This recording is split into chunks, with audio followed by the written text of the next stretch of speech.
Hey everybody, welcome to my YouTube channel. It's Sunday, May 17th. I had to think about that for a second. 2026 is flying by. I'm Terry Hunter. I'm here with your weekly horoscope. We're going to go over the transits today, look at what's going to happen this week, and then I'm going to do a intuitive reading for each sign. Every month we start with the birthday month every week. So we're going to start with Taurus and work our way around the zodiac. I'm going to give the room a few minutes to fill up before I start. So for those of you watching in playback, thank you for your patience. We have Uranus up to bat really this week. Right now Mercury has entered Gemini. And good morning, DJ. How are you today? I know you're the first one here. I'm excited to see you. Mercury and Uranus are rather interesting because on some level they sort of represent opposites. Uranus is like, the big vision of things, kind of skipping over details. I know we think that's Jupiter, but Uranus starts off with a huge concept about how humanity can benefit, and Mercury is sort of tasked with a little bit more of the details. If we look at it, Mercury from a Virgonian perspective. So it needs to kind of figure out the process. So as Mercury becomes conjunct with Uranus today, and essentially tomorrow we'll feel it, I think this could have there could be a lot of unexpected epiphanies. There could be ideas that hit you like, oh my God, I never thought of that, or I never put those pieces together.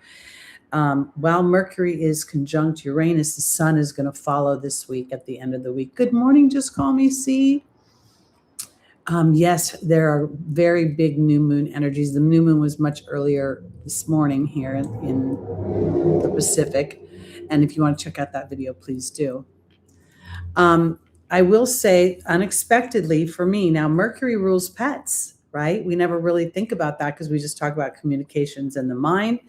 And my little Lulu yesterday ate the ear off of her hedgehog. And we're still waiting to see how that's going to work its way through her system. So far, so good. But there are all sorts of unexpected, strange, weird potentials this week. Now, the reason I kind of bring up or think more about, I feel like the media is going to be highlighted this week for some reason. And I say that because I think as individuals, the community that Gemini represents, that we are becoming more aware and more discerning of how things are being dispensed to us, how information is rolling out. And so with that idea, I feel like there is the potential to have like this moment of having, oh my God, I've been listening to this over and over again and never realizing or seeing in some ways how it's held me back. That's the way I want to put it, or how it's limited me. The Uranus in Gemini is going to be, 7-8 year stint that's going to continually, like a set of tidal waves, poke at us and lightning strike us to awaken to how we are processing our everyday lives. Are we living our authentic truth? Now, this is the thing about the authentic truth. The authentic truth does not mean that we are standing in front of masses of people and, being the biggest influencer. The truth is, are we sitting in the moment of our day and really taking in the present moment? Good morning, Queen Latifah. I'm sorry, Queen Latifah. Oh my God. Where am I? I guess I'm starting The Voice next season. Queen Leo, it's good to see you. Sent flow state for 200 joules. I don't know what that means. I said hi to Just Call Me See. Hi, Catherine. It's good to see you. Queen, I know. I'd like to be Queen Latifah myself. I don't know if we're going to see small wildflowers today. I haven't heard from her yet. Usually she texts me if she's not going to be here. And I haven't really heard from her. So we'll have to go from there.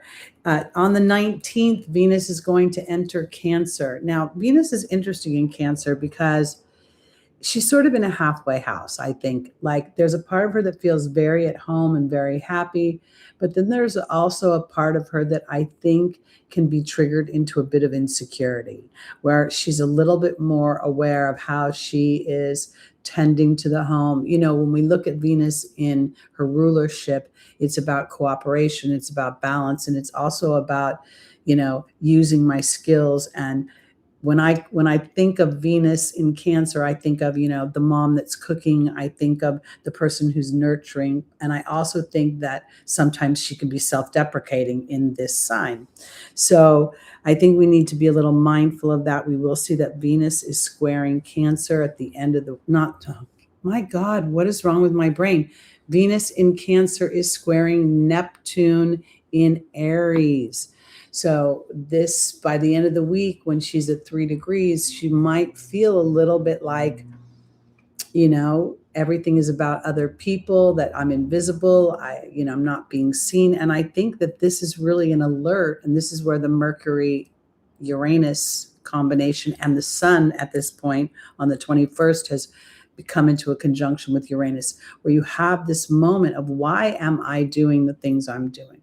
Why am I taking care of the things I'm taking care of? Why am I? Because we're being tasked to have a moment where we recognize our true motives. And if we are aligned to the motives that will make us happy, or are we somehow aligned to hoping that the audience, the people we're tending for, the people that we're serving, the people that we're focused on, are they giving us what we need back? And I think that's where this whole kind of has an opportunity this week. I do think that, okay, let me back up. So Venus enters Cancer on the 19th. That's Tuesday. And Taurus, oh my God, what is wrong with me? And Mars enters Taurus on the 19th. But right now it is conjunct Chiron. So there's a lot of kind of this energy right now of me. Who am I? What am I? Am I going to be perpetually in this state of wound, whatever my wound will be? Now, Chiron represents abandonment. It represents rejection. It represents some kind of, feeling not connected.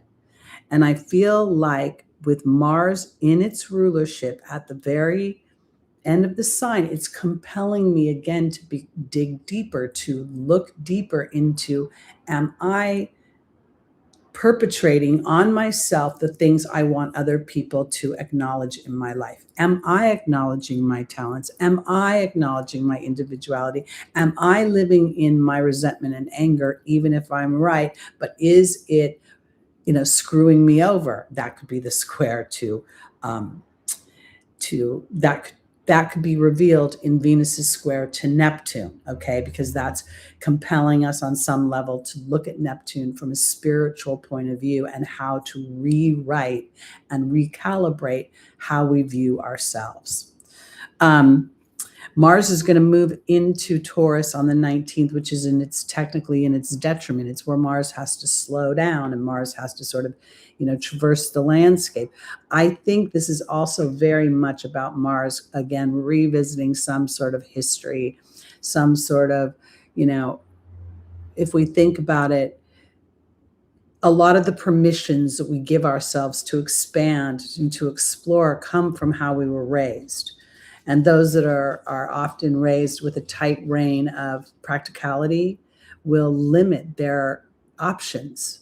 So Mars in Taurus, I think, after having a conjunction with Chiron, is asking me to ground my skills, to ground and to pace myself in developing something from the inside out about my self-worth. And that kind of kicks back to the idea that Venus rules Taurus. Venus is in the square to Neptune. And Venus also has a slight square to Mars later in the week, but it feels like it has more effect next week, because Mars will have a square to Pluto this week while Venus is squaring Neptune. And I think this is really powerful, because when Mars and Pluto have some of these deeper conversations, there is arguments. And Mars in Taurus is going to be, let's just move on. Let's just move on. Forget about it. It doesn't matter. But inadvertently, it will make something will repeat itself. Everything Pluto's doing in Aquarius, especially with Pluto's retrograde right now, is asking us to dig deep into our motivations to liberate us into a new future rather than to tether us to judgment or to an old story. Venus is also in a quincunx to Pluto this week, and it will be exact on the 23rd. That quincunx is where you can't see something. Something is underneath the surface, kind of bubbling. It's uncomfortable, but we tend to default at those times. We tend to default into our old behaviors and our old habits, and we can tend to, Mars can very much want to tend to justify that. Well, I had to do that because of this. And this is where the Mercury Sun conjunction with Uranus this week can liberate us by becoming aware of where our ego is stuck in a more lower vibration versus using the ego to be brave and adventurous in our discernment. This whole year, 2025 was so hard, and this year has been really illuminating to me because I see very much where my ego, and I don't think that my ego is necessarily overinflated. I know that I have a certain amount of confidence, but I also see how my South Node in Aries and my rising sign in Aries makes me abandon projects because I'm not getting, or I don't think I'm doing it consciously, but in retrospect, if they're not the numbers there, the videos aren't being watched, blah, blah, blah. And this is the road I'm traversing is, am I producing things out of their authentic joy for what it brings to me? Or is it contingent upon the reaction? And I think that's something we see in all the fire signs on some level, that those ideas and those, sparks of fire that are produced through Sagittarius and Leo and Aries, they want the validation. And I really do think that this is about an interior validation that aligns us to our co-creation. And that so the divots don't take us as far down, and the ups don't take us outside of our own intentions. That's kind of the way I want to put it. I hope that doesn't get too crazy. Hey, J-Dog, welcome. Okay, so I do think that one day this week, be extremely mindful of your emotions, because the morning hours of the 20th, the moon is going to be in Cancer in its rulership, and it's going to come into a conjunction with Jupiter. And I think this could play out a couple of ways, depending upon where it is in your chart. You could have a really strong sense of connection to feeling very at home with spirit, feeling very, almost a magical feeling. But at the same time, it could be extremely emotional. Like there could be a lot of sort of melancholy around it, I want to say, or I know for myself, like when I watch TikTok and they play the music from the 70s, and it just takes me into this down memory lane in such a big way. So I just think that the 20th is a day to be mindful. Jupiter and the moon will meet at 22 degrees. So there's a little bit of a challenge there, because that can be a challenging degree, has that Capricorn flare, that history flare. The 21st, the sun comes in conjunction with Uranus. Be mindful, because you could get an ego trigger that day where somebody just rubs up against you and says something, or there's a situation, or I don't know, for some reason that's coming almost like a jab at my ego. And I have to, again, look at the audience and determine how much that person, that dynamic, that situation really affects me and my happiness. I mean, it's one thing if it's your children, your husband, or someone's close to you, but if it's something outside of you that really doesn't deserve to live in your brain, don't let it. Be aware of that. Again, Venus is going to come into an exact square with Neptune. And while they are normally really good friends, it's almost startling when you have an argument with your good friend, right? So here, I think it's not that they're having an argument, but that Neptune is compelling Venus in many ways to individualize herself through a spiritual avenue. That would be to look at where she feels insecure, where she may feel jealous, where she feels inadequate. And rather than victimizing herself to that, taking herself into a place of seeing how that serves to inspire her to greater levels. And I think that's further evidenced by Pluto's quincunx, because Pluto's edging underneath the psychology of things. It's burrowing in and saying, there's that little nook and cranny that you can't cover up anymore. And then we round out the week with Mars and Pluto in the square, and Pluto's retrograde. So I think that's important, because Pluto's retrograde in these early degrees of Aquarius are revisiting the initial energies of what Pluto brought forth in your life. And I want to offer it this way, because sometimes I know with me personally, there's like this part of me that, I don't know, like, I mean, I try to be a more kind person, but there's a part of me that's like, sometimes even when I win, if I didn't win at the height of what I think I'm supposed to get in a situation, then I'm not satisfied. And I think that that's my issue. So all the stars right now, and I want to offer it this way, because this awareness that's being brought into our minds through Uranus's move into Gemini is really not about driving us crazy or making us mad, as much as it's about understanding the power of our co-creation. And when we start chewing on crap that doesn't work for us, and we start going in, and it becomes more and more and more, we don't realize how we're co-creating. And we don't want to think we would co-create our own unhappiness. And we say, but this happened to me, look at this. And Spirit will always say, look how that bad thing served a good thing. And I think that the biggest representation of that in my life right now is losing Lucky and then having Lulu come in, because she truly is just such a wonderful little creature. Oh, I hear her little feet. See, there she is. She heard me talking about her. Did I tell you that she ate the ear off the hedgehog?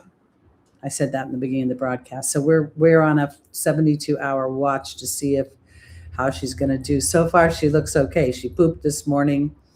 I'll show you the hedgehog. I've been dying to show it to you, but I was afraid she was going to get excited. Let me show it to you. It's pretty funny.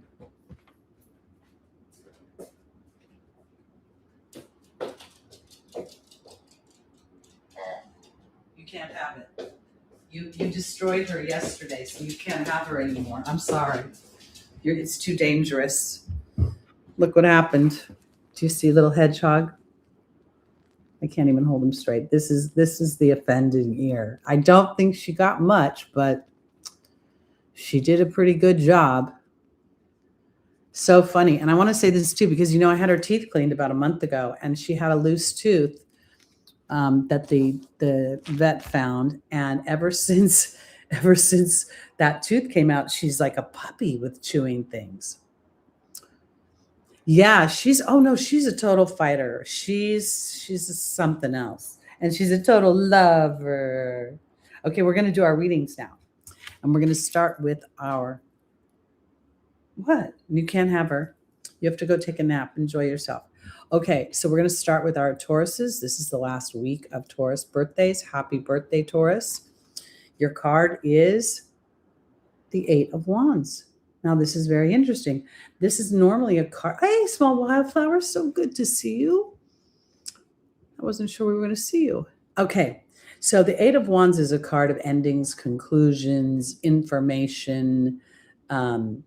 Oftentimes, the tarot will say that they're not aware of how, which way the wands are flying, but something's happening very, very quickly. Now we have the Eight of Wands upside down.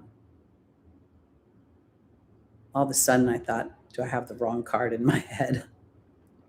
Thank you, little grasshopper. It's very damp here. And I've just been throwing my hair up after a shower. Okay, something is not ending for my Tauruses. A conclusion will not be drawn. The lightning strike will not be there. Now, as I say that, it's so interesting to me, because Taurus likes to move slowly. Sometimes Taurus can sort of settle into energies that are not necessarily progressive, but they're familiar. Now, I wonder if this is, let's see where we're going, because if there is no ending to something, I wonder, I'm a Taurus moon, and the Taurus energy is being squared by Pluto. So I wonder somehow if this is literally, okay, let me back up. There are wounds we have in this lifetime that no matter what we do, they will not be released or erased, okay? They aren't meant to be. They're battle scars. They're things to be proud of. And oftentimes in the Taurus energy, these things are held on the interior. We see that Mars is going to move into Taurus this week. And in moving so, Mars has just walked by Chiron, visiting its wound as it moves into Taurus. Here, there could be something, as I'm doing this intuitively, where there could be something that's chronic and it isn't going to go away. And it isn't about trying to address it anymore. It isn't about trying to erase it. It isn't about trying to figure it out, but rather understanding that it is chronic, perpetual, but it is also the shit that makes your garden grow. And I said it just like that because it could be that stinky, okay? And I feel like this could be where Spirit's going, you can't fix it, you can't erase it, you can't change history. And then Grace and Antoinette, the card of compassion, just flips herself over. So let's see where we're going.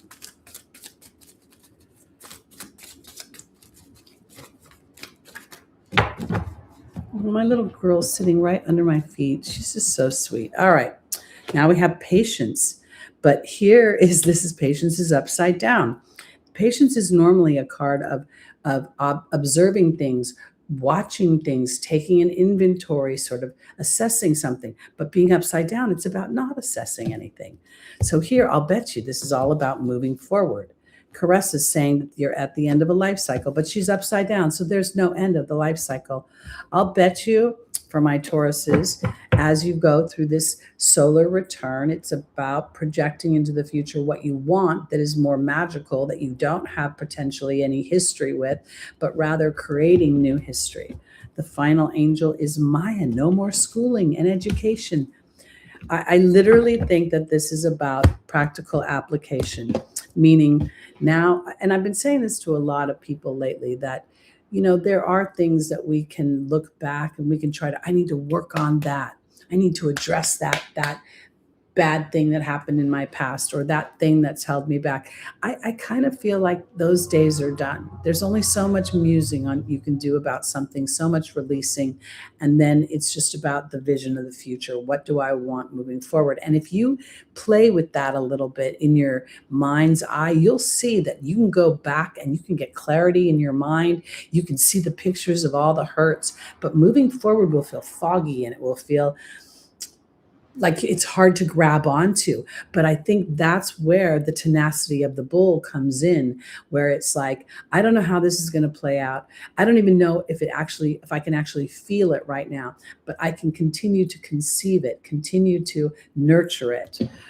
Grace and Antoinette is being joined by Merlin, alchemy, justice, and balance. Patience, which is upside down, is being joined by the hawk.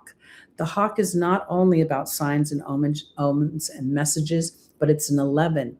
So this is directing your mind. This is the master number of thought. This is the master number of connecting with the angels and listening to what they will say is, be mindful of what you're thinking, because what you're thinking, you're creating, you're drawing to you. There's no more need for Taurus to look back. I mean, you can look back if it's fun, but you don't need to look back in the way of work. Caressa is saying that you're end of the life cycle, and this is where you recognize that you're in constant transformation. There is no destination. It really is not, and there's no ascension. I don't believe that. What I do believe is that as we become aware, our vibration raises, so we inadvertently vibrate at a more intentional and influential frequency, but we don't ascend like we're going up a staircase. Maya is about schooling and education, but she's upside down because now it's time, Taurus, to be the law in your life. It's literally time to recognize that whatever you want to experience, whatever you want to, I want to say emotionally feel. There's something very, maybe it's my Taurus moon in the first house that I just connect myself and my emotions are all one big ball of wax. And here, I think this is about self-compassion. I think it's compassion for the journey. I think it's that balance and awareness balance comes through awareness, and awareness brings alchemy of an experience. I feel like there's really no more to learn. It's about practicing your practical tools, your meditation, your mindfulness, and then looking about how you're being validated. I also want to say that while there are many different kinds of birds, these birds, the swan is coming from the water. She's coming from a place where, if you think about it, the swan was an ugly duckling to begin with. And what does the duck do? It has its little fins, its little flippers going underneath the water while it appears calm on the outside. I think that's part of the process, is that there'll be a certain part of you that recognizes that you'll be in a constant transformation, a constant, and maybe this is, if you think about it, Gemini in your second house could be really bringing in almost like really unexpected opportunities for you to apply your skills, your talents, your voice into a situation. Gemini, rules speaking, teaching, being an example. But when it comes to your stuff, when it comes to your issues, there's no more education necessary.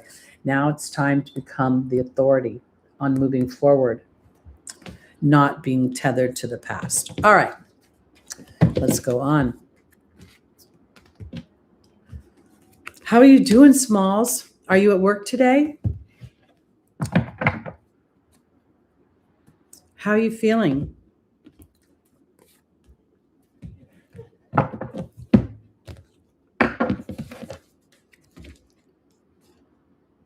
Oh, good. No work today. Meh is how you're feeling, and no work today.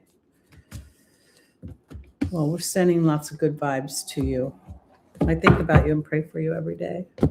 All right, let's go on to our Geminis. Oh, I'm sorry. All right, Gemini, rising moon, sun, and stelliums. Oh, the Five of Swords upside down. This is actually good. I mean, in comparison to what it could be. The Five of Swords is a card of contempt. It's a card where you may win the argument, but you really don't win the other side of the situation does not actually put their sword down. They either walk away and still think you're an idiot or an asshole, or it just doesn't feel good. Now, when we have the Five of Swords upside down, a whole different experience is coming up for you. Now, I'm not quite sure where we're going with this, because when I look at this could have something to do with the early born Geminis are going to experience Mercury's conjunction to your sun. If you're an early degree Gemini, you're experiencing Uranus completely reinventing who you are as an individual. And with Pluto's trine to the early degrees of Gemini, this is really an opportunity to understand your mind a little bit more, to understand the psychology that sits underneath, to how you process power and control. And I mean that not only outside sources, but how you manage your own. Now, I want to offer it this way, because the Five of Swords being reversed would indicate that there's a safer landscape for you to walk this path, to be aware of your thoughts. Part of the challenge here with this card is everything, all the swords are aimed at the heart. And this could indicate that the mind is under, or the heart is under attack by the mind. But when it's reversed, this would be muting that. So let's see where we're going a little bit.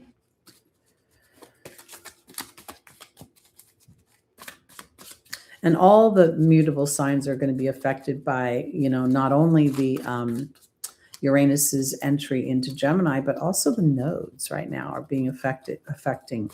So while we don't think of necessarily, the South Node is in Virgo, it squares Gemini. Does it not? Yeah. So my brain, honestly, all this fog. Okay. Oh, Yvonne is about vulnerability. Adriana is upside down. So there's something about leading but not listening. Opal says you're a child of God, but it's upside down. I'll explain this a little bit more clearly. And then Mystique is upside down as well. Oh.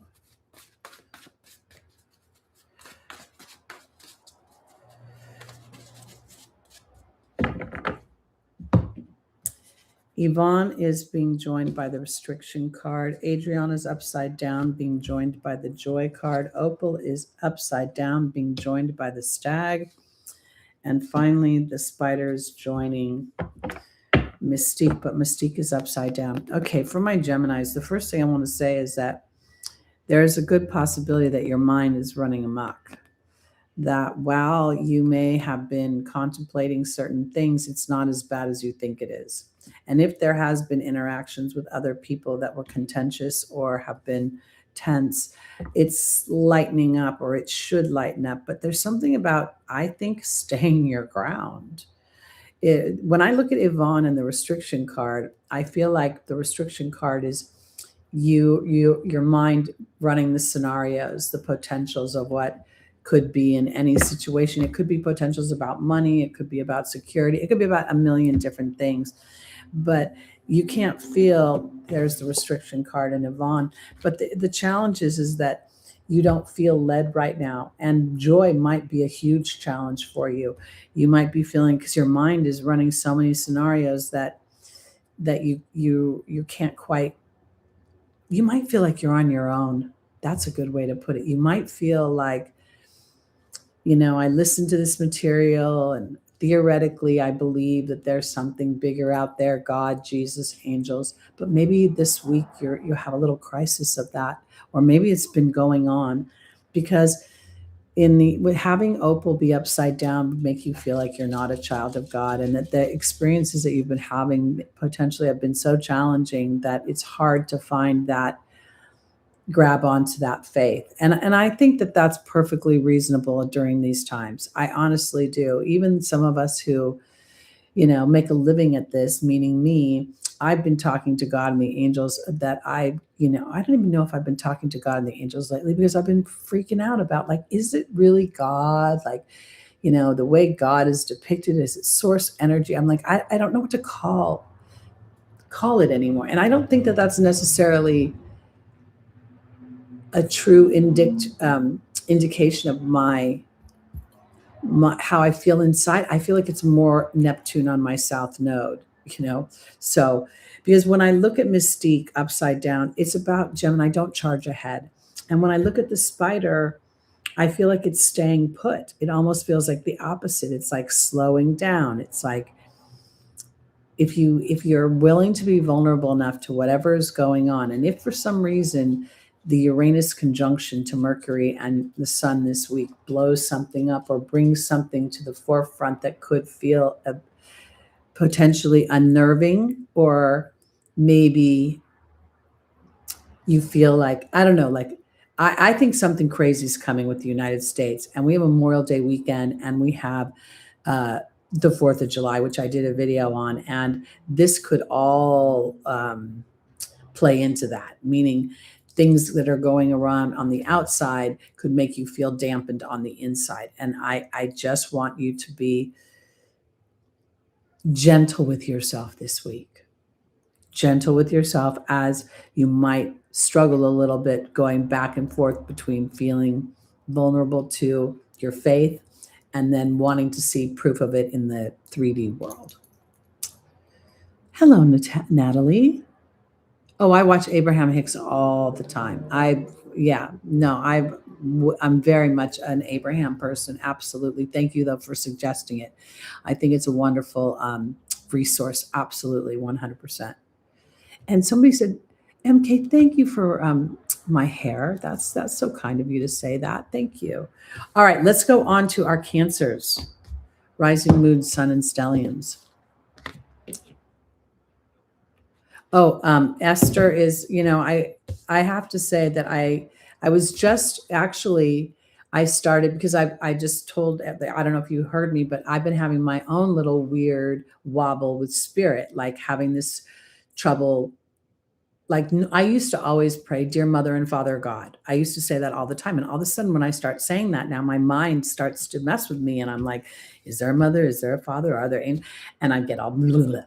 So what I've done is when Esther and Jerry first started connecting with spirit, before she actually was able to channel Abraham, they did an experiment where they would sit together in meditation and just watch their breathing for 15 minutes.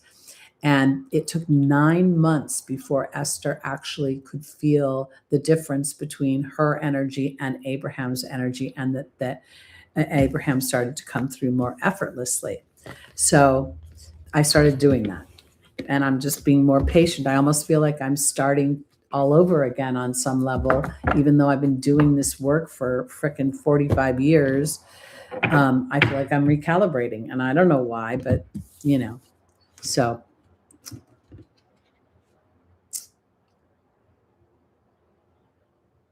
it can seem confusing. It really can.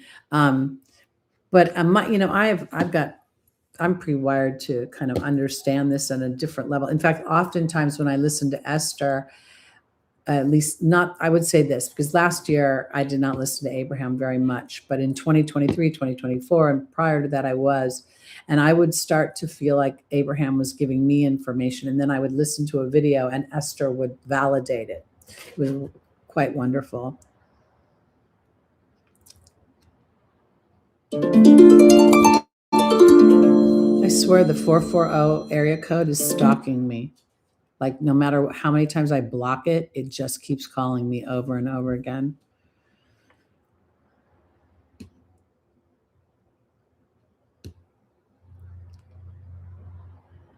Well, Natalie, that is very generous of you to allow the universe to have that much access to you. I'm more the type that says I'm more than willing to be of service, but I always ask for the universe to guide me out of my ego right now. Is the 314, is that an Ohio area code perchance? I, for some reason, think Ohio is stalking me. I don't know why. But anyway, I think it's also, I want to offer this too, because we're running in our everyday lives and we're kind of just trying to traverse this new world as it emerges in front of us.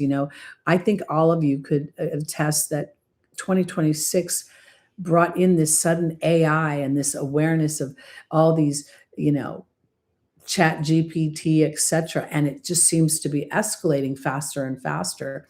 And I think because of that dynamic, it is compelling us on a soul level to understand our co-creation and to carve out new ways of expressing ourselves, because in previous generations you just had to survive. I got to get out in the field, I got to grow my corn, or I'm going to die.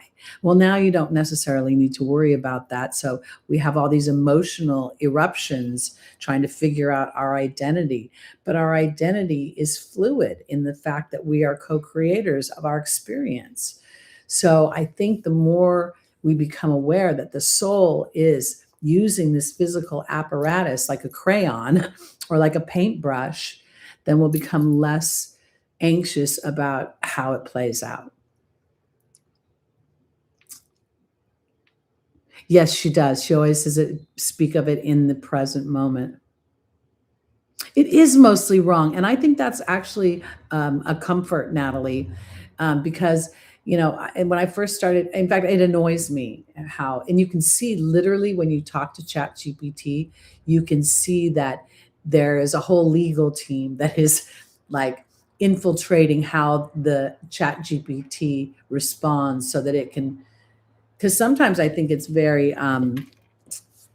reckless in how positive it will be, like it will make it sound like, yes, you got this, you did everything right. And I don't think that's very balanced. So And you are absolutely the architect of your life. But I think that this time in humanity, we're becoming more aware of that. And then the children that are being born right now will implement that in ways that, parenting children right now is a whole new paradigm that people don't even know that they're in. Oh, it gives tons of faulty information all the time. Do not, and I'll tell you, this is the other thing. If you try to do a tarot spread through Chat GPT, it will never pull up a challenging card. It will never pull up a sword. So I wouldn't go that direction. And I would find it comforting because it still means that you are in control of being the architect of your life. All right, Cancer. I've been talking long enough. Okay, the Prince of Swords is upside down. That's kind of interesting. Prince of Swords is about ideas, concepts, communications. Oftentimes the prince is bringing in something new.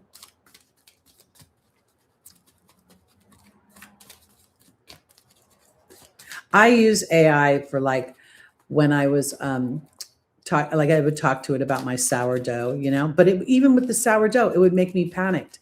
Like it would be like, oh no, it's bubbling, quick, run. And I was like, oh my God, stop. It's very funny. It's not quite the Star Wars version yet. I block those calls constantly. I almost feel like they know I'm blocking them and then they reroute it through another number. I blocked like 20 different numbers in the last week. All right, my Cancers. There's victory in the form of Omega. There's Azure, who's saying what you would like happen in the near future. Shanti is the angel of peace and tranquility. And then Archangel Uriel. Okay, so clearly that looks like Cancer might be experiencing a little of interior.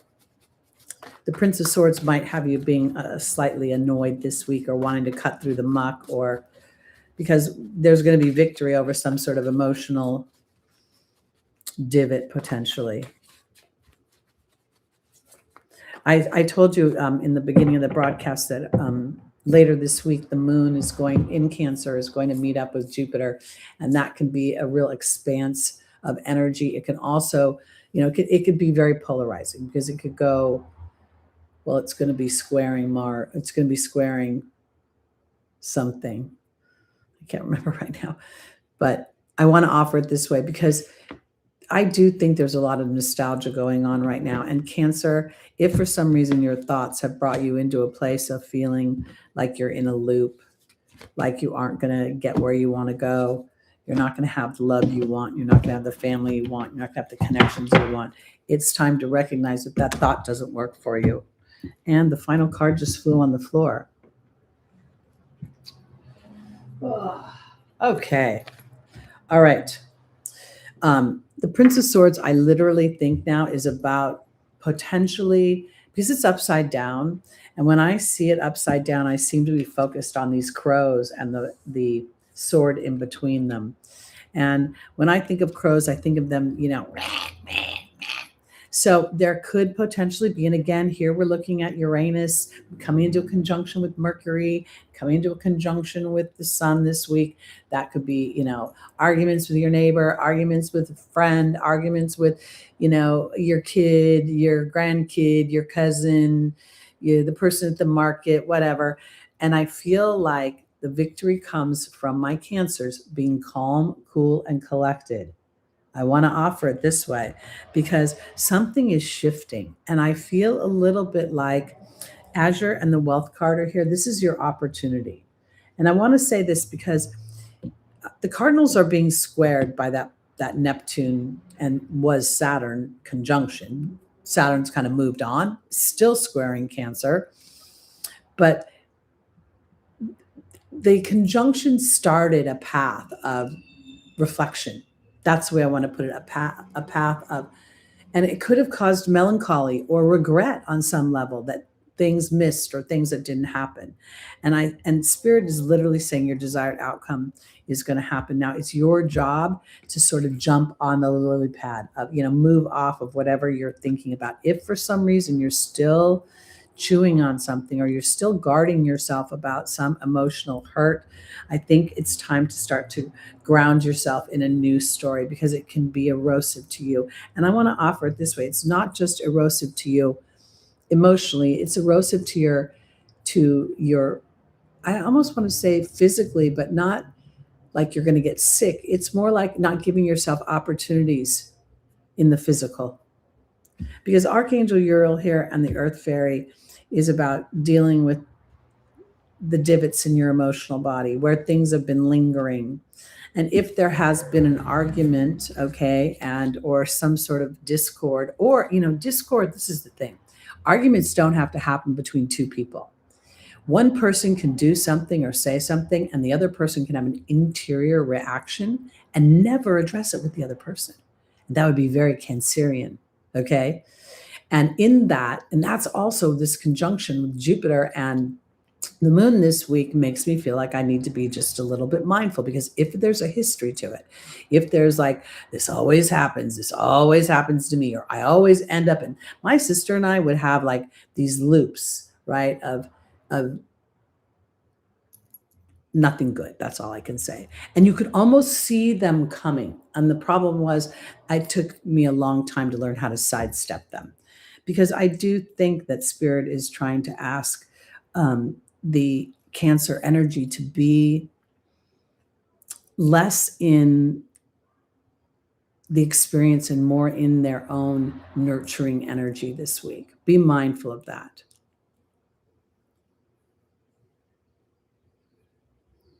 And I want to offer it this way, because it could also come from it could be a conversation of beliefs. There's, I have a friend, or I don't know if she's my friend anymore, but during this last political arena, presidential, whatever, it was obviously very polarizing. And there is one person that, I should never let my hair down with people and tell them what I really think, because if they think the opposite, what they do is, instead of engaging in a healthy way, they engage in a combative way. This person did not do that, but they completely cut me off. So my point is this. There is, especially in the United States, there is a divide coming. It's huge. It's unavoidable. And I believe there's a certain surrender to it, because the divide is not necessarily about beliefs, but it's about vibration. And the more that we become aware that we are souls inhabiting a physical experience, and we are co-creators, so that all the good things that happen, we created, and all the challenging things that happen, we created as well. So when we walk through that, okay, and we recognize that sometimes we walk through easy lanes, and then we walk through poopy lanes. And we just have to kind of I think personally, have more grace for each other, right? We are transmitters and receivers. Exactly. So because of that, I think we have to surrender to the journey of the polarization. That's all I can say, because, I don't know. I just feel like everywhere I feel like I'm walking down a sidewalk, and I've been in a parade of dogs, and there's poop everywhere. And if I don't watch where I'm walking, I'm going to step on poop, and I can't really avoid it. And that's where it is right now. That's where I think everything is. All right. Here we go on to our Leos. Our card is the Hierophant. This is the first one we've had that's straight up. This is a card of expansion.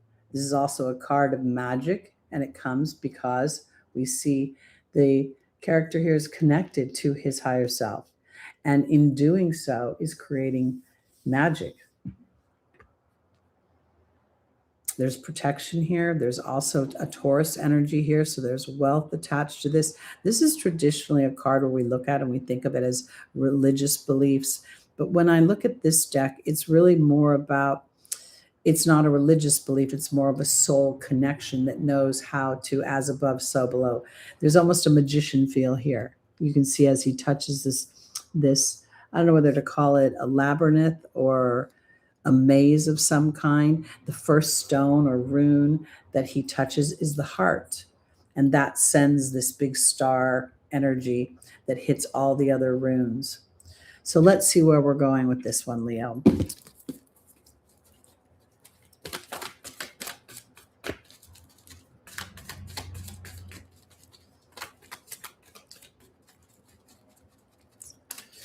Natalie, I agree. I think the path of least resistance right now, because there'll be a reveal. You know, my biggest thing right now is recognizing, and I said it kind of earlier, where I've invested my activities into situations where I only allow the activity to be as valuable as the audience makes it. And that's where I'm having a recalibration, and I'm having a little trouble, executing expeditiously. But I also know that I have the South Node transiting on my Pluto right now, which is trying to suck all the toxic psychology that I have about my work and my everyday life because it's in Virgo. And I have Neptune sitting on my South Node trying to erode my bad habits of, being hot and angry and hiding it all on the inside. So while I want to jump up and be productive and push on it, there's a part of me that's like, I'm not going to exhaust myself. And I mean it in a very conscious way. I'm not going to exhaust myself trying to do or implement a new perspective through old avenues. I've got to decompress them or deconstruct and reconstruct. And I just don't know how that looks, except when I'm making sourdough bread lately. That's my thing. I just make sourdough bread all the time. All right, Leo, Adriana is upside down. Vanessa and Aurora came out. Aurora, both straight up. Oh my gosh, yeah, you're fabulously flawed, Natalie. That's what you tell everyone. I'm fabulously flawed. All right, and the final one is Grace and Antoinette. Okay. It's not the same. Darling, I'm telling you, if you make your own sourdough bread, you will never want to buy bread again.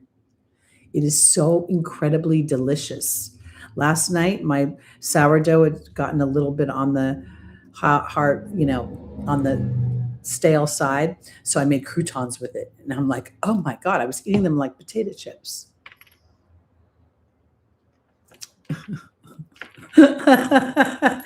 Yeah. Well, what the weird part was when I make this bread is I for some reason I just keep reciting the Lord's Prayer when I do it. Give us our bread, our daily bread. I don't know why that's happening to me.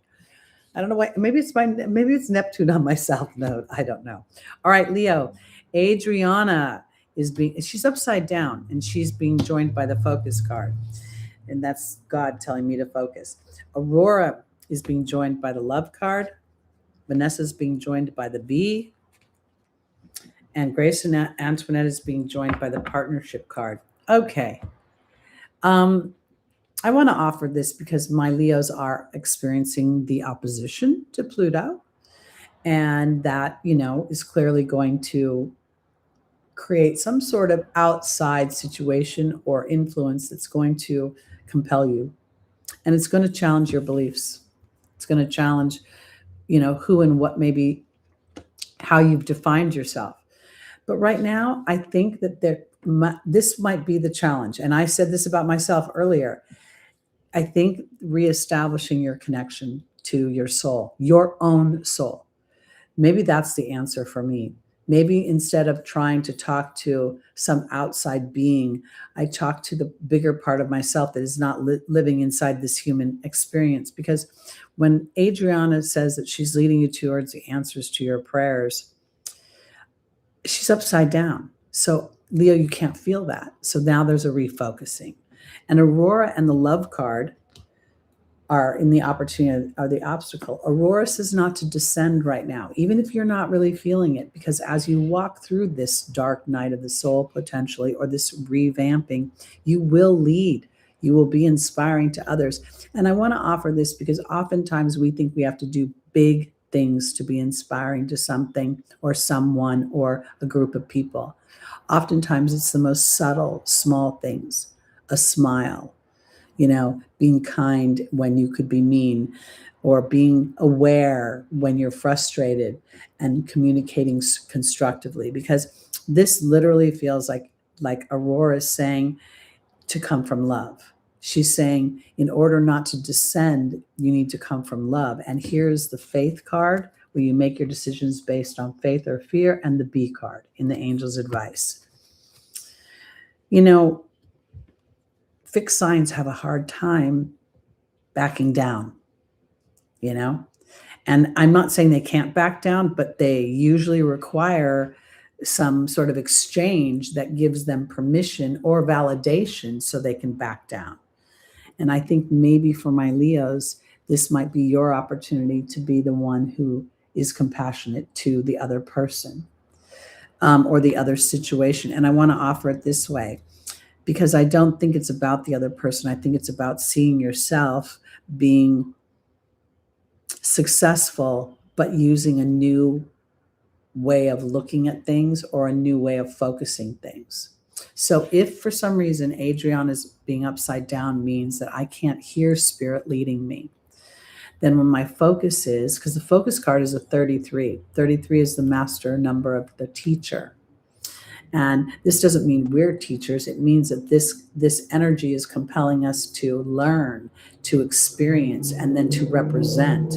People don't necessarily learn because we speak at them. They learn through their experience of us and how it hits them emotionally. And that's why I think the love card is so powerful here, because if for some reason you're a lion that roars, okay, and then you think later about whether or not that roar actually affected anybody, maybe this time you don't roar. You connect with spirit first, because the compassion card almost feels like Grace and Antoinette being two people, two angels, and then the partnership card. It almost feels like there's some benefit that you would get from experiencing yourself implementing something this way. I'm a 33-6 as well, Natalie. That's my life path as well. And some numerologists say you do not reduce the master numbers, 11, 22, 33, 44. But, everyone has their own little spin on things. It's not an easy life path, because oftentimes when you have a life path, 5 is about liberation, freedom, release of, and I hate the word release, but integration of the experiences, so you see the empowerment of them. It has a really strong Uranian vibe to me, as well as Mercury. But,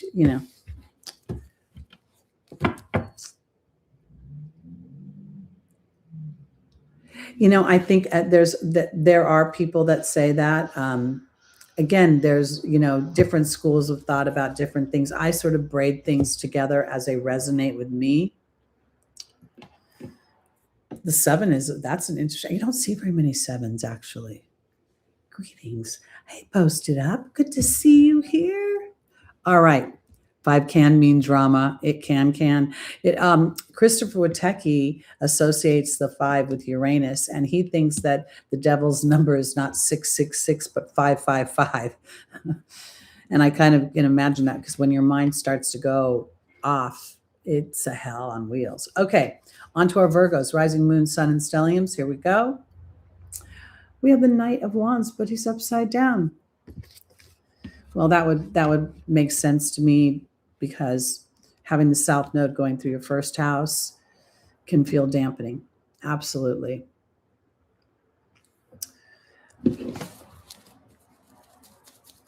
I want to offer this to you guys, okay? Because there are these schools of thought that we can use as the framework, right?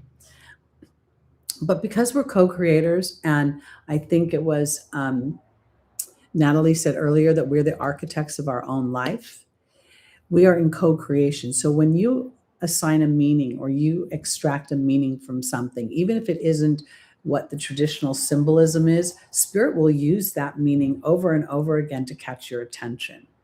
So allowing yourself the privilege of defining certain things. When I see, I'm trying to think.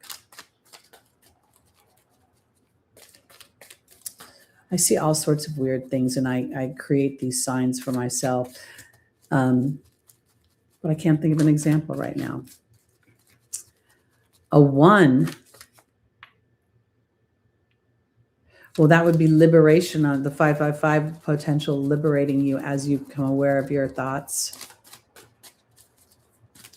And your thoughts, and that truly is going to be the next frontier, is that manifestation through thoughts, which will actually destroy government and many fear-based structures, because they won't be able to operate when we are co-creators. So that's why we're seeing all this disruption right now, because so many of the structures that we've depended upon, because we came from more survival than we did co-creation, they're going to shift. Okay. Virgo, the Knight of Wands was upside down. So a little challenge with the fire. Daniel is the angel of history in relationships and marriage. Maya is upside down. She's the angel of schooling and education. Ariel is upside down. She's the angel of connection to spirit and putting the experiences together. And finally, we have Bethany. Oh, Bethany's upside down. Virgo, you need to take care of yourself. You need to take care of yourself. And I say that because you probably have all the signs in the whole zodiac, the hardest time just relaxing. Because even when you're sitting, your brain might be working. All right.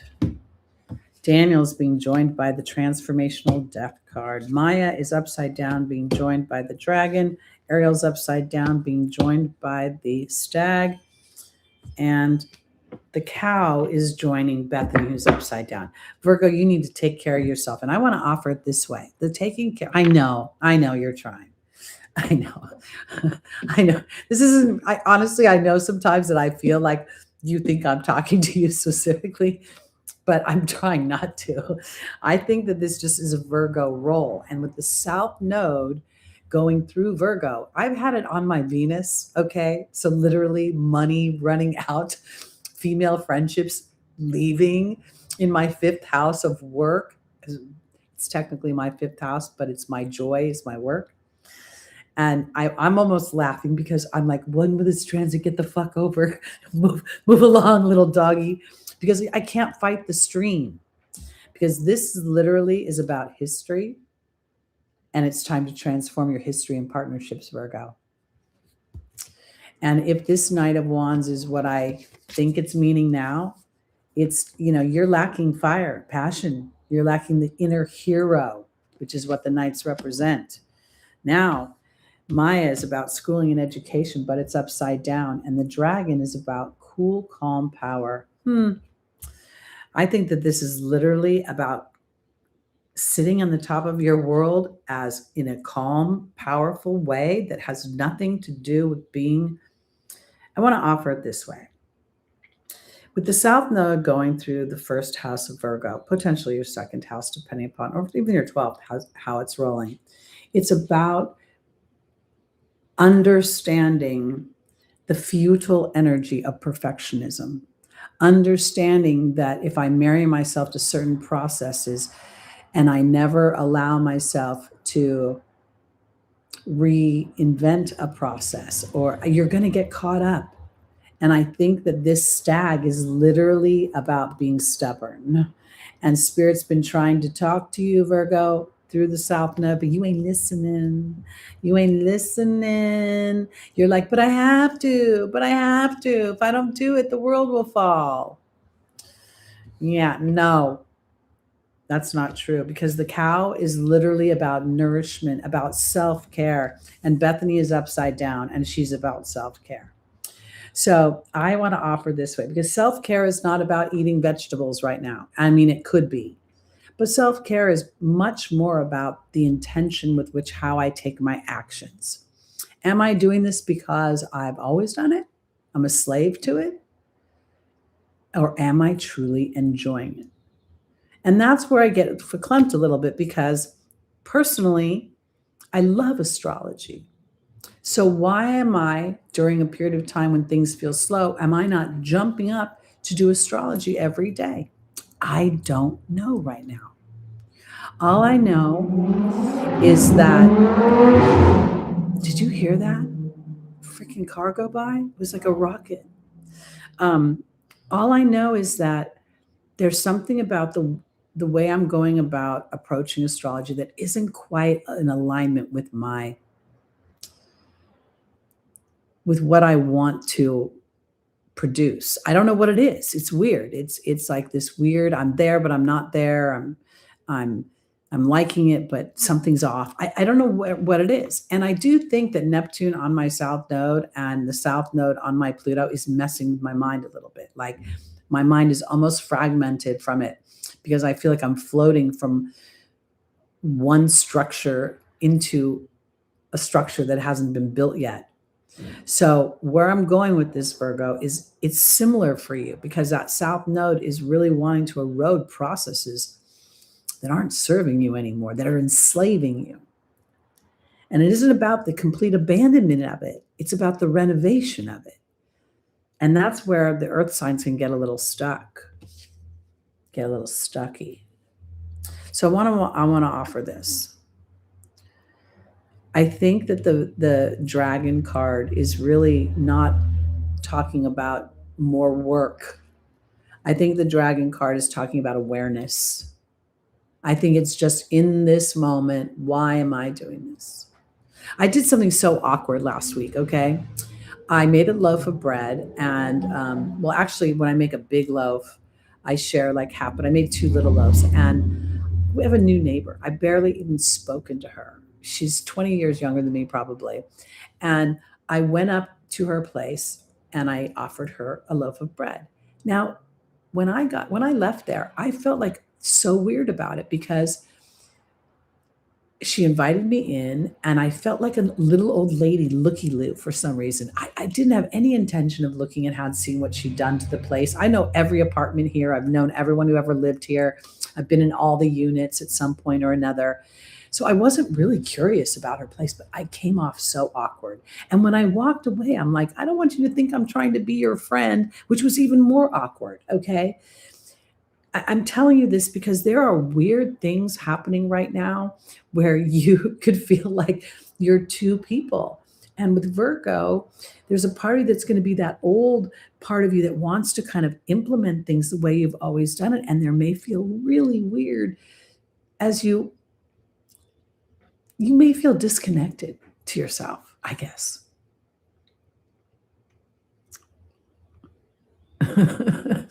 My phone moves too. Okay, I don't know what that last little story was, but overall, for my Virgos, this is time to take care of yourself a little bit. And it is not, again, about necessarily eating well, although that could be part of it. It's more about how you're processing things. Hey, Trudy.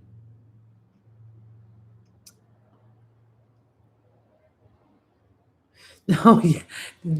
I live on the Autobahn practically, I swear. And I don't know what's going on, but everybody seems to be, shaving off the end of their exhaust pipes or something because the louder people can be, it seems like they're very happy. And yeah. I had a guy about 2 weeks ago, this old man, Lulu and I walked by his house. Now, I would never let Lulu, I always pick up her poop, always, never leave it. Never forget a bag. This man chased me down the street, accusing me of going into his yard and letting my dog poop in his yard. And I couldn't believe it. It was so random. There's very weird stuff going on. Yeah, they're so obnoxious. It is. It's true. I think people just want to be heard. Like it's this weird feeling of I just want to stand out, and nobody knows how to do it anymore. Okay. Are we ready to go on to our Libras, rising moon, sun, and stelliums? Oh, this is a fun card. The 5 of Cups. All right. There are certain cards in the deck that really are jarring, okay? When you see the Death card, obviously it's jarring. When you see the Tower, it can be unnerving. And the 5 of Cups is no different. The 5 of Cups purports sorrow. But the challenge with the 5 of Cups is it has everything to do with where the character is looking. 3 cups are spilled, but 2 cups provide a resurrection. Libra, that's me. The sun is in fall in Libra, by the way. No, we don't think about that. Libra is all about partnerships, balance, cooperation, but Libra is not a sign of the ego. It's not a sign of necessarily strong leadership. It's a sign, again, that continues service, the service of balance, the service of balanced cooperation. Cooperation is not just cooperation with outside, it's the cooperation with all the voices in my head. I have my sun in Libra. I have my Mars in Libra. Mars in Libra is not the greatest either, by the way. It's in detriment. So when I think about this, I have to laugh sometimes at my chart because at 66 years old, I realize I'm so egotistical. I'm always trying to tell people how great I am. Like, don't you know how important I am? But my South Node in the 12th house, my rising sign, my whole Aries energy in the 12th house. No, that's not what this life path is about. And this is what this year is calling forth, is me to turn away from the things where I'm either trying to prove myself, I'm trying to validate myself, I'm trying to get the outside world to jump up and down about me, and to be more authentic in creating joy and balance and cooperation with the various parts of me. Okay. Wait, why did you turn brown, Flower? Why are you all of a sudden, you're no longer in blue? Why are you in brown? Did you unmoderate yourself? Why is your name not in blue? You should stand out. All right, let's see where Libra inadvertently, there we go. Now you're back to blue. This is where Libra, I want to offer this because this rainbows have butterflies and there's something big and transformative that's coming, or you're in the midst of it. Okay. And let's just talk about the opposition from Neptune and Saturn to Libra. Yay! And the whole stellium that was just going through air. Why do I laugh when things make me nervous? The whole stellium that was going through Aries was banging on Libra. Okay. We don't think about that sometimes. Her little shield that says she's the boss. All right, here we go. Libra, rising moon, sun, and stelliums. And the interesting thing about Libra rising, thank you, DJ, is that Libra rules balance, and yet the whole wheel is now topsy-turvy for you. Everything where it's supposed to be is in its opposite energy, which is even more, I think, compelling because it's constantly asking Libra to be aware of how they operate within the contrast. All right, Libra. Archangel Uriel is all about anger and frustration, and that could very well be what's been going on with you because of the activity in the opposing house. Now, that opposing house is either your 6th house, your 7th house, potentially your 8th house, depending upon how things are cut up. So this would very much involve other people. Archangel Uriel is about anger. Chantal is about love and intimacy. Sonia is about connecting with your loved ones on the other side, but she's upside down. And then finally, we have Opal, which is where you feel like God loves you, that child of God, but it's upside down. Hey, Rose Light, welcome to the room. Happy Sunday. I hope everyone had a nice Mother's Day for all you furry moms out there that don't have to deal with college funds or the fancy shoes, whatever the kids want these days. All right, Libra. Archangel Uriel is being joined by the stag. Chantal's being joined by the earth fairy. Sonia is upside down being joined by the high priestess. That's quite interesting to me. And the partnership card is joining Opal. All right. I want to offer this. We are in human bodies, okay? There is no perfection. Thank you very much. There is only awareness. There is no ascension. There is only awareness. Awareness gives you choices. Awareness gives you reason, gives you wisdom. Because I think that this week, that one of the things I've been noticing, I seem to have a lot of little battles around me, and I'm constantly being tasked to not take the high road per se by anyone else, but on a soul level, if I want to shift things, if I want to come out of this feeling of less than, then I have to start making choices that are more than. Okay. And I think that the Five of Cups is compelling Libra to look at where they look at the poopy parts, okay, where they're not looking at the transformation and the potentials. This is the stag and Archangel Uriel. You got to, if even, okay, most people don't think that Libra can be stubborn, but if you're a Libra like me with a Taurus moon, you could be super stubborn and you could also not get over things very easily. So there's something where I think the stag is representing too much focus on what has sucked. Okay? Five of Cups. Now, Chantal talks about a resurgence, and the Earth Fairy talks about grounding. This is in direct relation to the angel's advice. This deceased loved one, the angels, your guides, upside down, and the high priestess is straight up.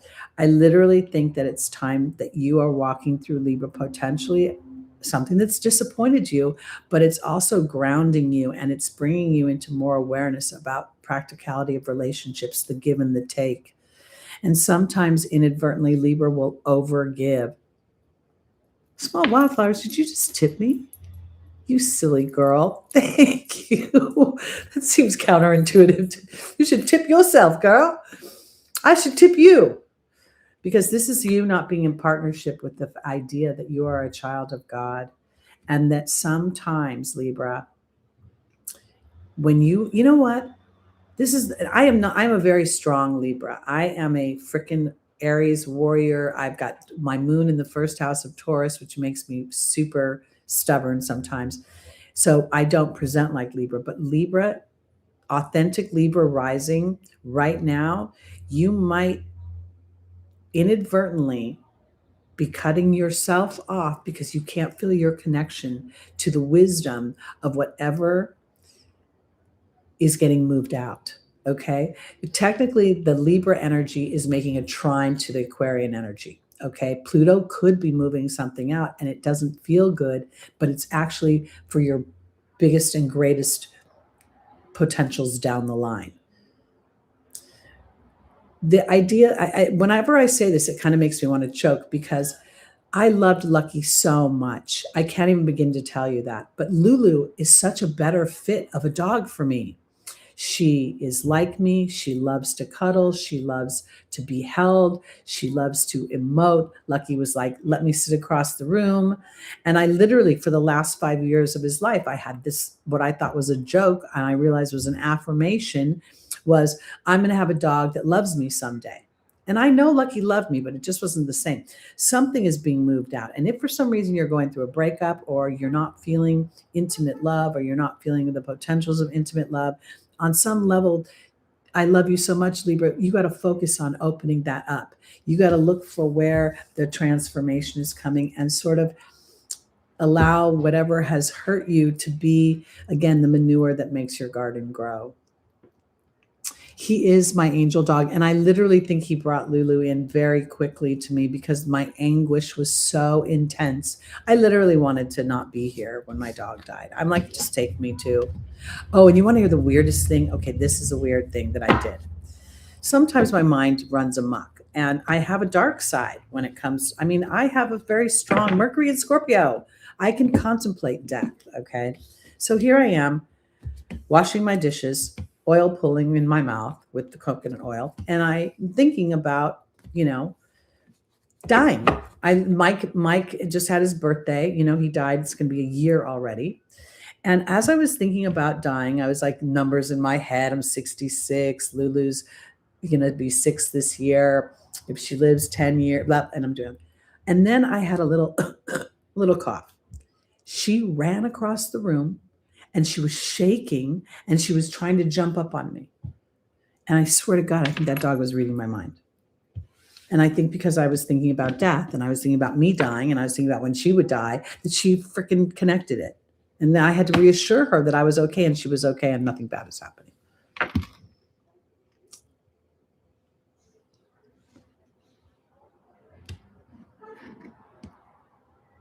Oh my goodness, you got a new computer from work? That's fun. I love getting new stuff, and then I hate getting new stuff.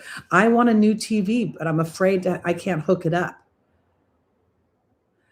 Lulu is very funny. She is like an EMT, okay? And I don't know if it's because I'm her third person. I'm her fourth person actually, and two of her previous owners died on her, but she is like an EMT. If I cough, if I sneeze, she is all over me. In fact, I don't even call her to come to me. I just fake sneezing. Okay. I'm so weird.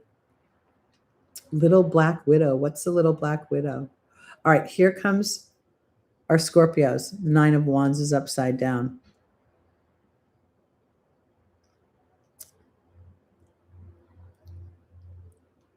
Oh, Rose, like that's so wonderful. Cats are really, really intuitive. Absolutely, Georgia. Okay. Oh no, that dog is more than my. Oh, there she goes now. This is beautiful because she's learning not to bark. I don't know if you can hear her. She's going. I'm so proud of her. She's such a good dog. So smart. She was ripped off with her previous people. Well, they'll get you the right codes or chords. Totally, totally. When it comes to sneezing, Lulu wants to jump up in my face and come right up through my as I'm trying to usually blow my nose, and she wants to lick me everywhere. It's crazy. There was only one time that Lucky ever worried about me, and it was when I fell off my rebounder. I was getting a little crazy on my rebounder and I slipped. You got 3 puppies at one time? Oh, you're trying to find homes for them. That would be a lot.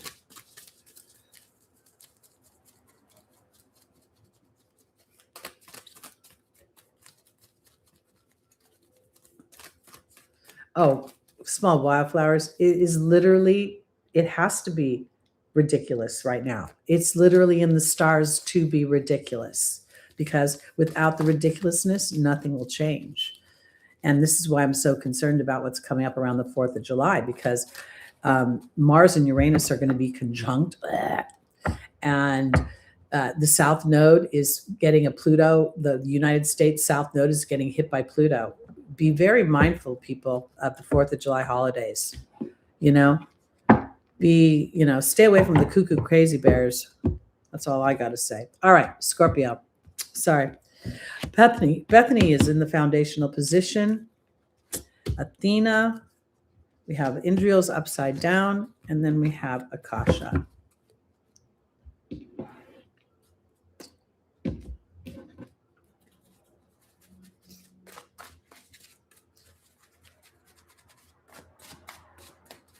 I live in the most messed up state in the whole country, okay? I don't think there could be one more messed up. I am being amused though by the how do you say it? The mayoral race in Los Angeles, which I'm not in Los Angeles, but I find it funny. Because Spencer Pratt from The Hills is running for mayor. I'm sorry. I don't mean to laugh, but it's so absurd to me. I literally could die laughing right now. Okay, Bethany is being joined by the cat Scorpio. I'm sorry. People are going to just unsubscribe on my channel. I swear I'm not sequential enough. I need to be, I'm all over the place. Okay. All right. Bear with me, people. All right. The 9 of Wands is a card of guarding yourself. It's like you've been in the wars and now you're going to protect your stuff. You know the potential for hurt. There's no need anymore, Scorpio, for you to defend yourself or to guard yourself. This is about independence. It's about healthy boundaries with people, and it's about taking care of yourself. Now, Scorpio to me is one of the most powerful signs, if not the most powerful sign in the zodiac. I know Leo rules the zodiac, but I think Scorpio knows, because it knows the mind. It knows how to mess with the mind. It can get you to do things that you may not even want to do, but you'll do them. So this is when you come in with a Scorpio, strong Scorpio energy, you're here to truly transform, to rise like the phoenix from the darkness that lives inside of your soul. And the darkness has a purpose, okay? It's not, darkness does not necessarily mean negativity. So this healthy boundaries is for Scorpio, knowing thyself better, knowing who rubs up against me, who does, where. This is an implementation of wisdom. The partnership card comes into the partnership not with others, but with your own power and strength. And that power and strength is Spirit is asking you to watch how you communicate. And to this is the thing. The light worker card is not about being of light to other people. It's about being of light for yourself. The thing about Scorpio is sometimes when they get really mad and they unleash, they don't realize that you have to, that other person could potentially feel annihilated by that. And because they're so intense sometimes, they don't see that intensity is too much for other people. Because the Akasha is the teacher card and there's the focus card. And I literally think that this is about Scorpio being aware of their power, about having healthy boundaries, about knowing who rubs up against you and who doesn't. And when you're communicating from that strength that is not reactionary.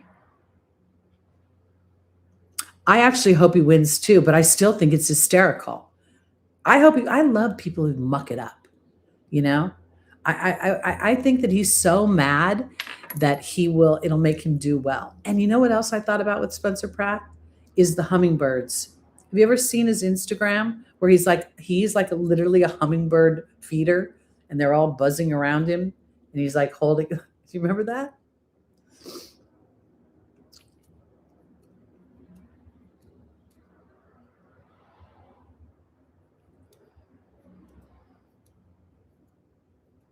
It's hilarious. Yes. I don't think Los Angeles has anything to lose either, to be honest with you. I think it can only move up. Because on some level, if you think about it, the Uranus moves into Gemini is we the people, okay? We revolt. Now think about Spencer Pratt, who is a TV reality star, we the people, moving into the community and creating disruption, revolting, seeing to the future. It makes perfect sense to me. Yeah, California has nothing to lose. In fact, California, if it's not careful, might fall into the ocean karmically.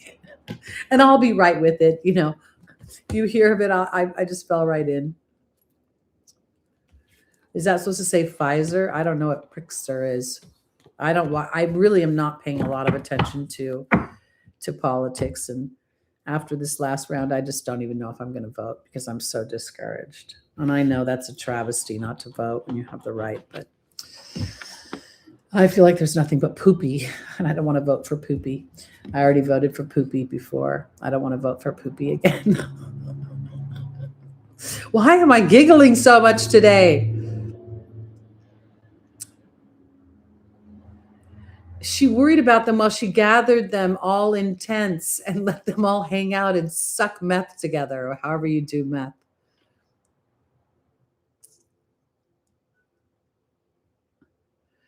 Well, there was so much construction on it too, and they were rebuilding a bridge and all this. I don't live there, thank God, anymore. Okay, sorry, Sagittarius, here we go.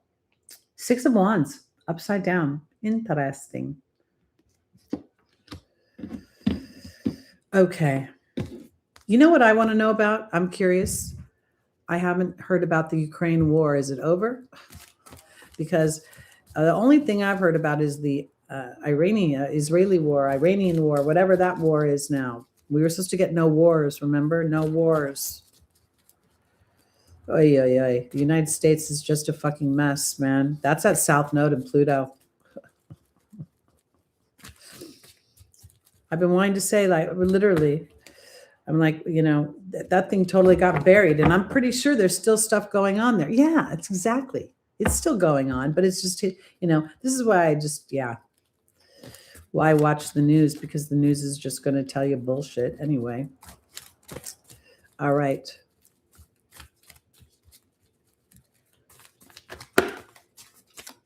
The UK is in worse shape than the United States. Oh my gosh, I can't even imagine.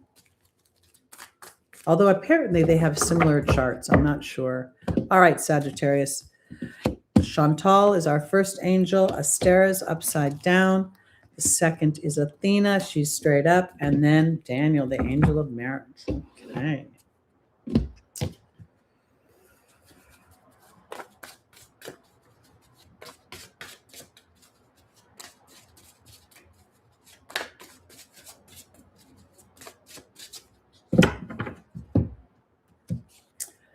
Oh, Chantal's being joined by the partnership card. Astera's upside down, being joined by the disruption card.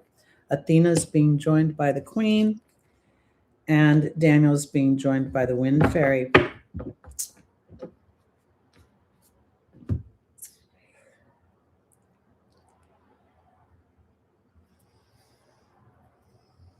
This is very interesting because as I look at this, it doesn't feel like it's happening on the outside. It feels like it's happening on the inside for Sagittarius, as if this week you're going through some sort of evaluation or some sort of review about whether you feel like your needs are getting met in your partnerships. And it could very well be an intimate partnership. Not everyone in our group is married or has a partner, but I think this is sort of directed that way because Chantal is about love. It's about an existing relationship or a new relationship coming in, but coupled with the partnership card, it feels like it's about existing relationships.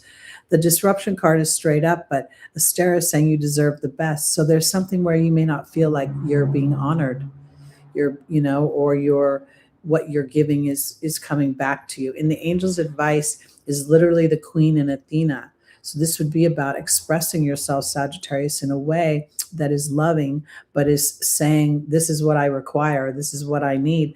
Because the wind fairy and Daniel is absolutely, your thoughts are about relationship and about the viability of it and the cooperation of it and the health of it. The health of it would probably be the best way to put that. And right now you may not feel like it's running at its best. This is not about taking action on something. Now we have Venus in conversation this week. Hold on, what she's doing. She's entering Cancer, but she's also squaring Neptune. And I do believe that she's going to have a square to Mars as well at some point, because Mars, well, no, that's not true, because she's moving into Cancer and Mars is moving into Taurus this week. But there could be very much thoughts of what is the viability of this. Now I want to offer this too, because I don't think this is about taking action on anything. And I want to offer this as well, because with the queen here, there's a give and a take energy. And so I think it's about thinking about it from both sides. I want to offer this. Recently I spoke to a client and there were some conversations that, not between us, but in their life, where there was one way of perceiving things, like this, looking at this situation over here is going to bring me melancholy. And I was guided by spirit to say, reframe the conversation, reframe it so you can pull the benefit out of it. I think that might be what's going on here. There might be more history that actually works than doesn't work, and that this might be a temporary moment, and spirit is not wanting you to lose sight of a bigger picture, and then to maybe think about how you're how you are fostering a give and exchange of energy in your relationships. Yes, she does. She's going to move into Cancer, and she will be happy there. She'll be happiest as she gets closer to Jupiter, but yet she will be. There's a little something about this conjunction as she squares Neptune, this beginning of it, that makes me feel a little funky about it. Like, with Neptune in Aries, and it's obviously going to be there for a decade plus, we're really going to have to look at ourselves as a soul living a physical experience. And with Venus in Cancer, the attachment to home and hearth and my history, my family history, my roots, that could be where the tension comes in. Because oftentimes those that are standing in awareness and evolving into new colors and frequencies of expression, that can get a little bit hard for the people that have known us in this lifetime to be one particular way. So, yeah. I think Venus in Aries is actually pretty good. I know technically she's in detriment, but I think with modern times, we get to redefine Venus in Aries as well. I think that Venus in Scorpio is another one that I think gets to be redefined, because when Venus can feel very vulnerable, jealous, and, powerless in Scorpio, but she could be extremely powerful when she understands her own psychology. Venus is technically in detriment because Venus rules Libra. So Venus would be in detriment in Aries. In exaltation, she's in fall in Virgo. I know, because I have Venus in Virgo. That's why I always look so fancy. What else? I've been watching the Rachel Zoe project from years ago, and I'm so surprised to hear that she's a triple Virgo, because I see her working hard, but she's so into beauty and fashion. I haven't looked at her chart, but I wonder if her Venus isn't in Libra or something like that. All right, we're on to our Capricorns, rising moon, sun, and stelliums. There's the star. Hi, star. Hi, my little girl. Nine of Swords, upside down. Yay, this is good. No need to worry. No need to worry.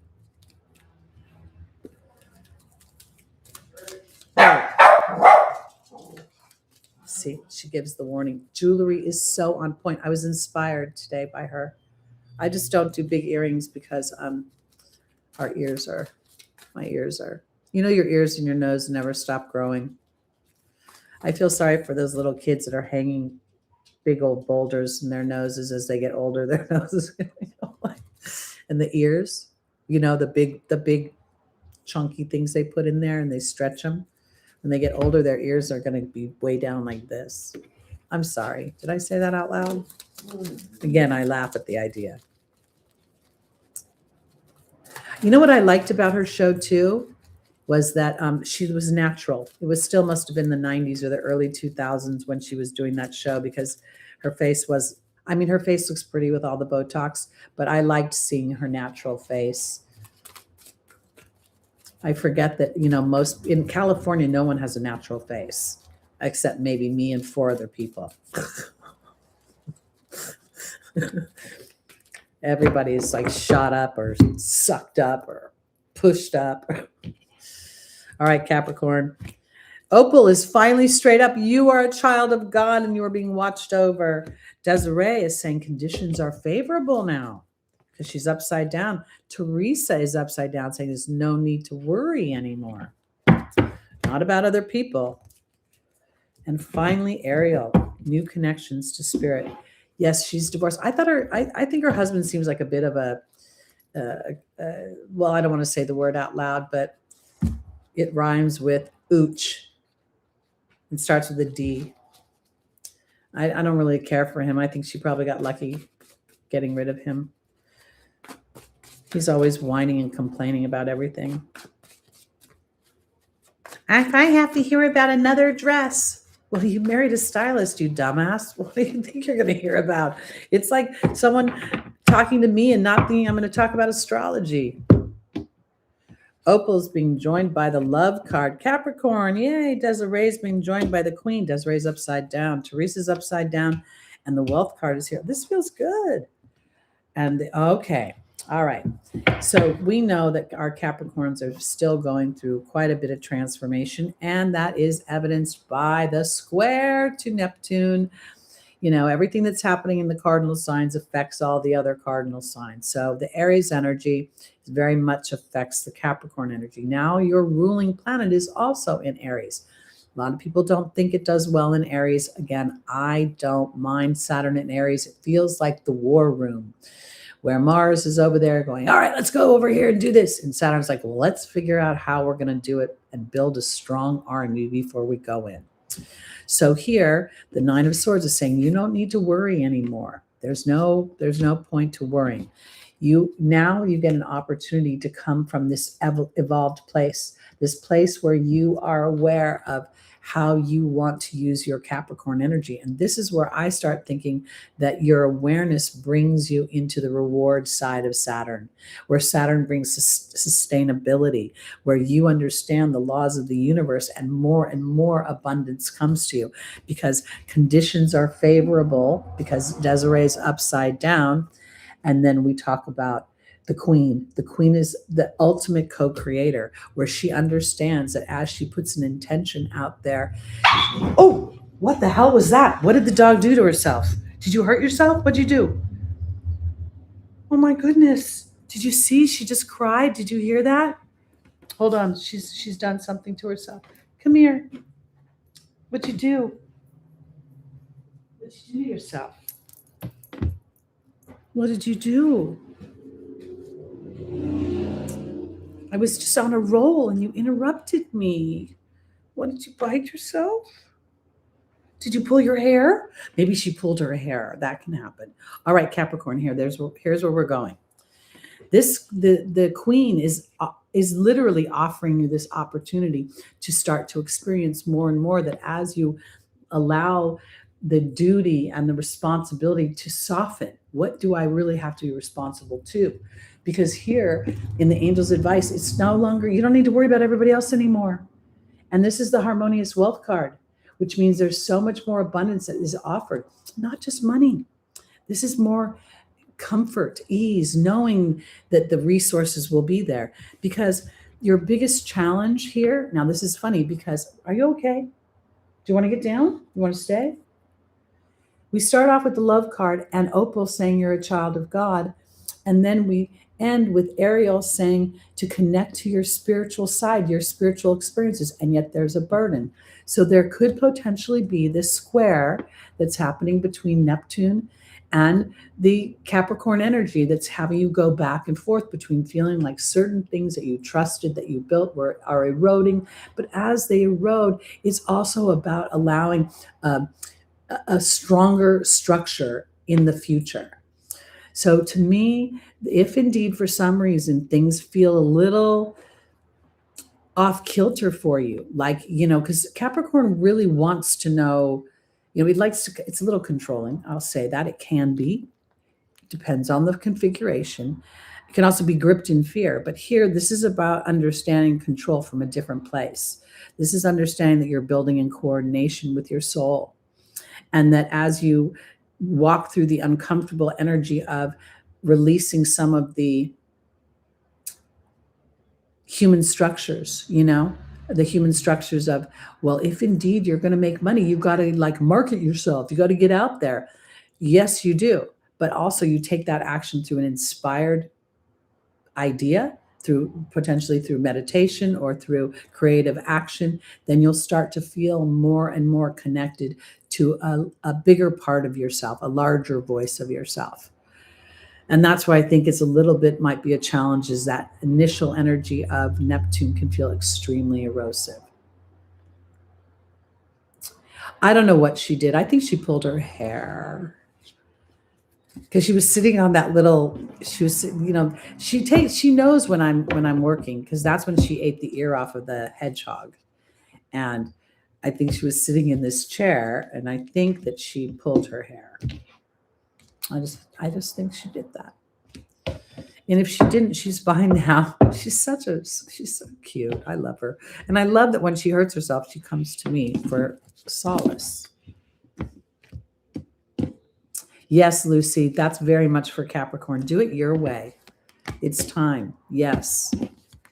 And you've got a lot of tools that may get masked initially because of all the responsibility and duty that's attached.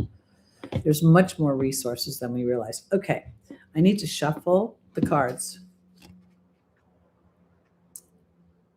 Did you go back and look? Did you see her doing it on the recording? She might have been biting her little woo-woo. Okay, Aquarius, the Magician. This is very exciting, actually, because the Magician to me is, when we look at how the major arcana rolls, we start with the Fool going on the adventure of the human journey. The very first energy that the Fool encounters is that you have all the tools that you need to go on this adventure. But he doesn't really know it.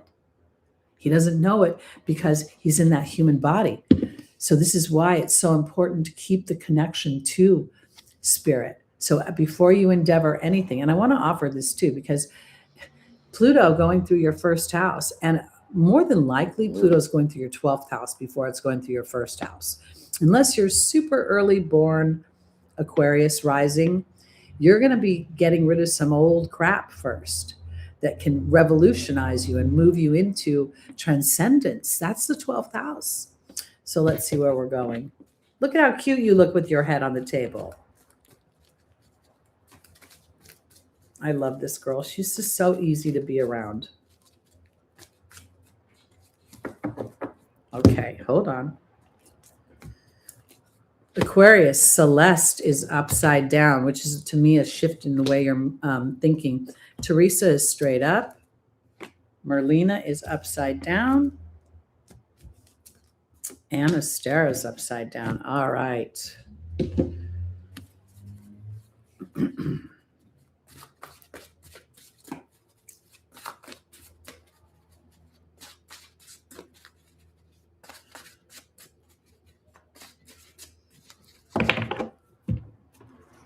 Celeste is being joined by the letting go card.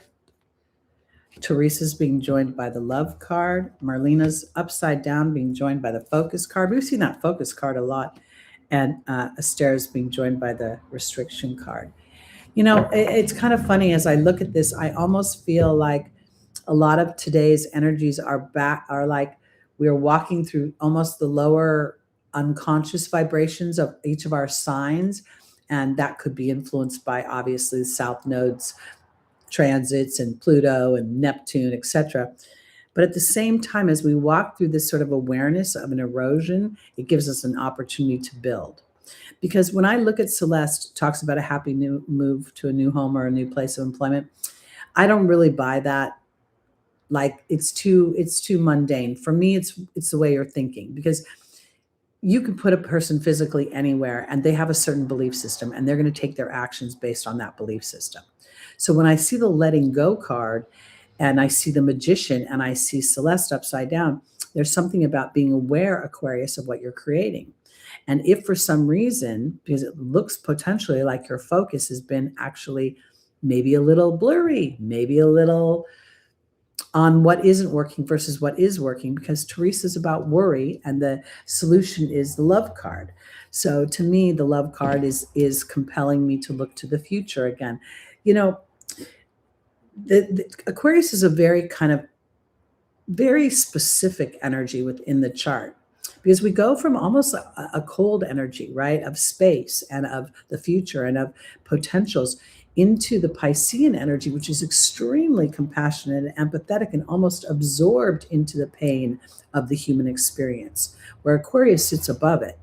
So to me, there could be there's a bridge that you're building between where you might worry about things or worry about the lower energies of the Aquarian energy, and then the love card takes you more into that future.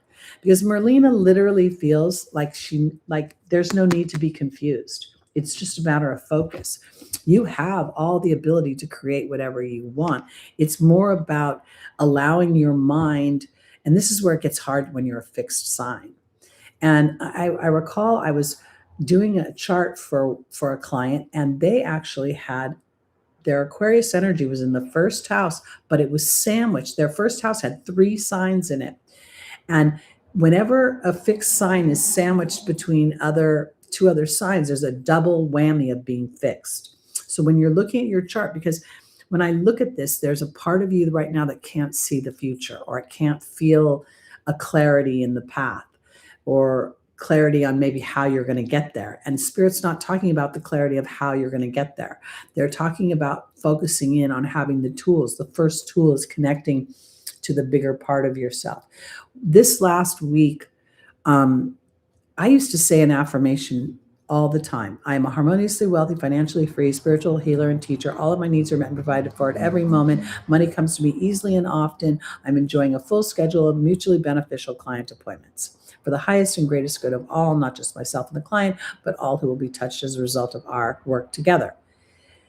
All week last week, I couldn't even remember how to say it. I kept getting chopped up and feeling foggy in my head. And it was partially because of fear. It was partially because I run my life in a sort of like the magician, in a bit of a weird magical way, where all the normal human securities that are supposed to see you into your old age, I don't have in place. Now, I know that may sound like, why are you bringing this up? It's because, Aquarius, you're going to roll your life in a completely different way than everyone else. You're going to manifest things. And part of your job is to understand that you are part of a bridge between what has been and what will be. That's why you're co-ruled by Saturn, what has been, and Uranus, what can be. And this week, you may feel a bit of restriction in moving forward, but it might be partially because there's still a part of you that's integrating something, that's helping something that potentially you've been worried about. It doesn't look like it's argument or anything like that. It looks more like, and that's the shadow side of Aquarius, right? Is the nervous system and being anxious and running scenarios that potentially could never happen. That's, yeah. And then we think about Mercury is moved into Gemini, hitting Uranus, and then the sun's going to hit that. So it could be a little bit murky for you. And I want to say this, if it is murky, that's when you go back and remember the magician and you put your beam up, you say to Spirit, thank you for bringing all the resources I need. Whatever your focus is, wherever you want your focus to be, you say that to Spirit, whether you experience it in the 3D world right now or not. They are the innovating pioneers, but they're haunted by that innovation. Often they're the criminals of they're also criminals of the Zodiac, because the people that are breaking the systems are usually the renegades, right? The militia, the founders of the United States were criminals against England. So you've got to pick, on some level, each one of us, depending upon our astrological configuration, we have to call forth the higher vibrations of that configuration.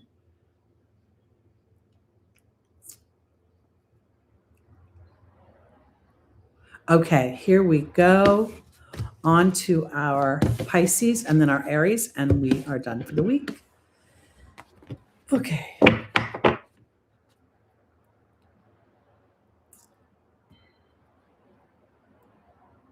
I've been saying that one for so long that I used to try to do affirmations short and sweet, but that one kind of came in a paragraph to me, and it really does stay. It's very authentic to me in how it plays out. But I agree with you. The shorter, the better, and the more concise. I am blah, blah, blah. Okay, Pisces. Oh, we have the Princess of Pentacles. I love this. This is a grounding energy.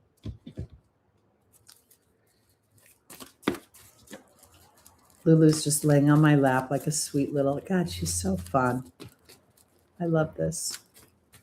That's one I say often, especially when I'm super nervous. I never say the whether I know it or not. I just say everything's always working out for me. Everything's always working out for me. Everything's always working out for me.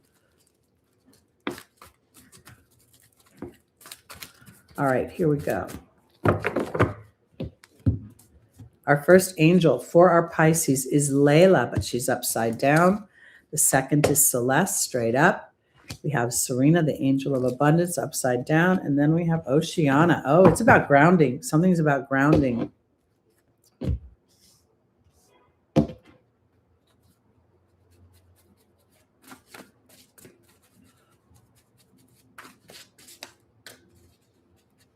What movie are you talking about?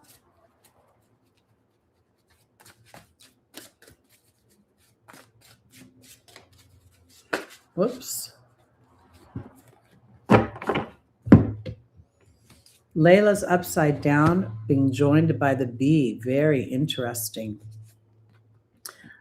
Celeste is being joined by the Lady of the Lake. Serena is being joined by the Movement card. And the Mystery is joining Oceana upside down.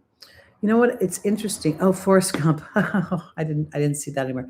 I want to offer this. I feel like for my Pisces this week, it's very much about being aware of your being energy.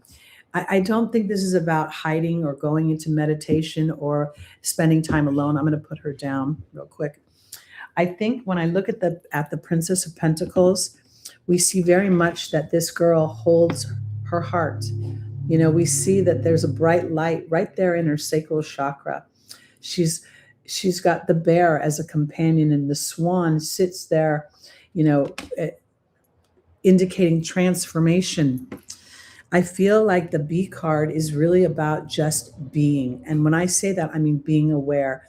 I've been very much, as I've felt, very almost like I've been, whatever this motion means, I've been pushed back and forth. I've been trying to be very aware of being present and acknowledging the things that are working. Because Celeste and the Lady of the Lake are indicating that you're fighting something. You're in the midst of a journey of anchoring or grounding, maybe some spiritual concepts, but more concepts of who you are and what you want to create. And you probably don't feel very comfortable about it right now. There might be, you know, that Serena upside down, it can feel very vulnerable to the earthly elements, but there are things happening behind the scenes for you, Pisces, that you don't know about.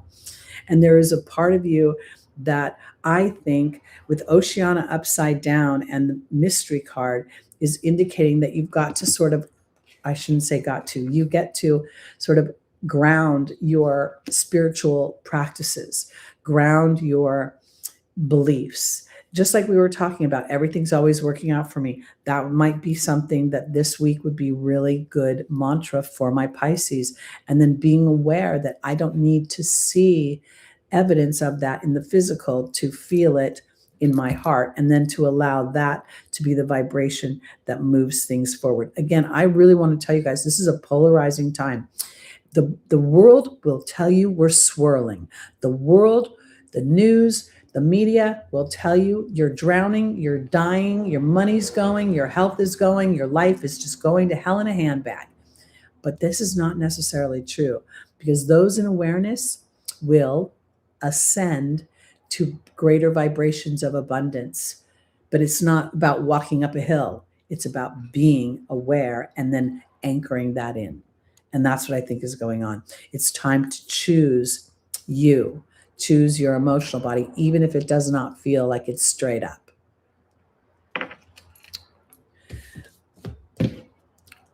Okay, onward and upward. Our final sign, our Aries. That's the smartest place to go. Sophia, I think that's a great place to go. I had a client one time who was wanting to have a baby and gone through a very large journey, and they went into a garden and sat down and was talking to God about wanting to have this experience. And then the nature itself supplied the messages, the faith, and I almost want to say cemented this person's belief, because in the moment, nature collided to affirm that which she'd been most afraid of that she would not experience. So the more we connect to our deeper truths and then call upon the nature and the universe to support that and to give us that evidence, not the evidence in our bank account that the money's coming or the money's here, but that we're on the right path. And that is going to be so powerful in not such a short period of time,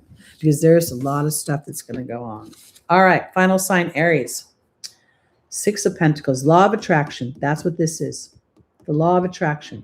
Six of Pentacles in the Rider-Waite deck has a benefactor. And there's two people apparently begging, okay? One he holds the scales of justice over, and the other he drops the coins on. It is, when I first started studying the tarot, it was one of the most confusing cards for me, because how was the benefactor going to make the choice? And then one day I was looking at the cards, and the guy that has the scales of justice over his head is wearing a blue tunic, which represents air, thought, the mind.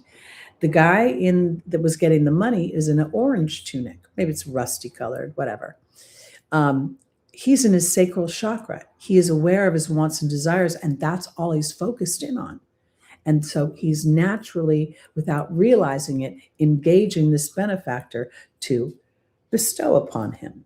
So I think that this is what this Aries is, because Aries, you rule anger, you rule resentment, you rule fry. You know the saying, they live rent-free in my mind? That's an Aries who's letting someone live rent-free in their mind. It could be another one. Oh, we don't speak. Is that French? Pour me, I don't know what that, is that a song? Is that a song in French? Okay, let's see where Spirit is going. Because in this particular deck, we see a Native American woman holding balance. And this is interesting because it's a peace pipe. And Aries rules war. And Mars is conjunct Chiron this week as it's about to go into Taurus. Woohoo! Woo! And that's all on my ascendant. Thank you very much. God bless.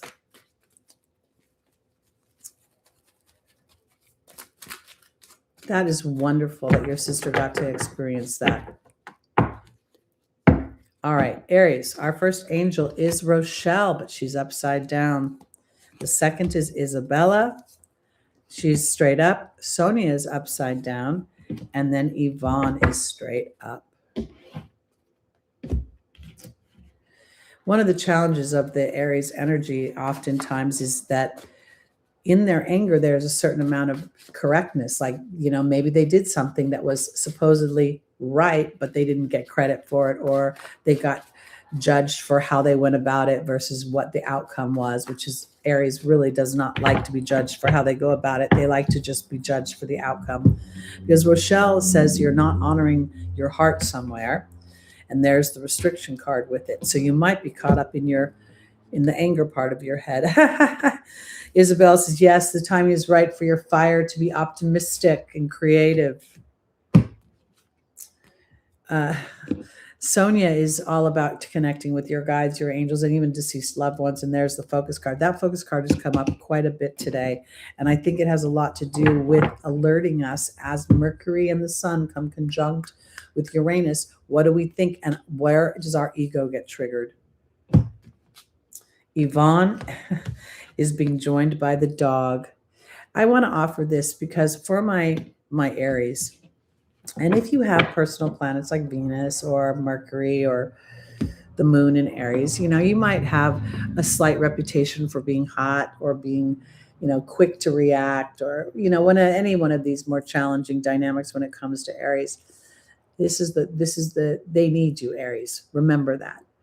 Your fire, your heart, your chutzpah, your spice is important. And when you start to recognize that and you come at your viewpoint through that, you will understand and you will be more. It's weird to say this, but I think that Neptune coming into Aries, opposing my Libra house, I really do think that it wants to erode the anger. It wants to transform it into something that gives you a spiritual tool. And I think as you become more aware of that, because the restriction on your heart makes me feel like it's reactionary. It feels like this is what I normally do. When I have a tendency to look at people and find oftentimes that I remember the hurts more than the helps sometime. And that's my hill to climb as an Aries rising, as an Aries South node. And that's where I think this is all coming down to. It's actually, Aries, what if you've been fighting for so long that you don't know how to stop fighting? And maybe this is about now recognizing the law of attraction, and that every war or every battle you've been in has given you an opportunity to be a peaceful warrior, to be a strategic warrior, and not a reactionary warrior. When we look at the idea of that Jupiter is squaring Mars this week, Pluto is squaring Mars this week. And we saw this last year with an opposition when Mars was in Leo. This is really a way of digging deep into your own psychology. It's not about not battling. It's about how you battle, and about how you attract certain things to yourself that give you an opportunity to choose not to battle. That's where the dog comes in. That's where the vulnerability comes in. I was talking to another client the other day, and we were talking about I was saying about my quote unquote enemies, and that as I have been frustrated and initially wanted them to get their comeuppance, I heard Spirit say, and it was just awful to hear it, you need to pray for them, pray for their peace, pray for them to feel loved, blah, blah. And, that's just above my pay grade in this lifetime. It really is. And all I could muster was prayer, prayer. And I felt like my guides were laughing at me, in the midst of all my, I'm in a hodgepodge. 1 minute, I don't know whether to say God or source energy. At the same time, I trust there's guides and energies watching over me. I want to annihilate my enemies, and then I'm told to pray for them, and I can't get out of the annihilation unless I pray for them. It's so Aries. It's so Neptune in Aries. So overall, you are being challenged, Aries, to recognize your own law of attraction this week. You're being challenged to come from your heart and the softer part of you that wants to be the hero, not just the warrior. And it's time for you to take that creative action and to connect more succinctly with the deeper part of your soul. Because when you come in with powerful energy, Scorpio energy, Plutonian energy, fire, Mars energy, you're here to transform something that has something to do with power and control. And not just the power and control that other people have, but the power and control that you have through your perspective. Yeah. God bless. Not easy. And with the Chiron Mars conjunction, the early part of this week, your ruling planet in its rulership, you might feel a little wound of self. But remember, that wound can only be as deep as you let it. Because when you know who you are, other people's opinions can't really muck it up too much. Okay, that's it. Look at this, 2 hours and 6 minutes. Terry can talk so much in class. All right. Thank you so much. So good to see you, Small Wildflowers. Sending so much love to you. I hope that you're feeling better this coming week and you're, enjoying life. Thank you, Rose Light. Thank you, Lucy. Thanks, everybody who joined today and contributed in the chat. Love you all so much. Thank you for your tips. I appreciate you, Small Wildflowers. You crack me up, girl. All right. I will see you next week. I don't think anything's coming. It's not Memorial Day weekend yet, is it? I don't think so. But in any case, I'll see you next week. Have a wonderful week. I say prayers for you guys every day, not just the prayer, but real prayers. Peace out, babies. See you later. Thank you. I love this color too. My fiery Aries rising. See you soon, everybody. Don't worry about the timestamps. We'll figure it out. And anybody want to put a timestamp in? I love ya. All right.